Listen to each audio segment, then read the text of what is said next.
If you're encountering the EAFC25 Cloud Save Error 2026, follow these steps to resolve the issue and enable your cloud saves. Step 1. Check server status. Visit the EA server status page to ensure that the servers are up and running.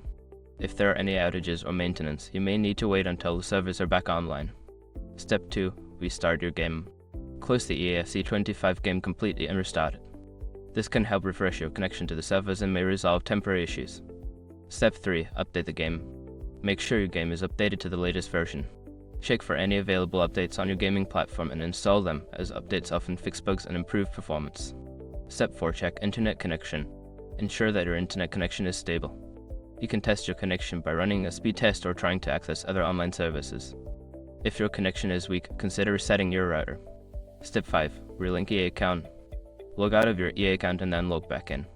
This can refresh your account settings and may resolve any syncing issues with your cloud saves. If you follow these steps and still encounter issues, consider reaching out to EA support for further assistance.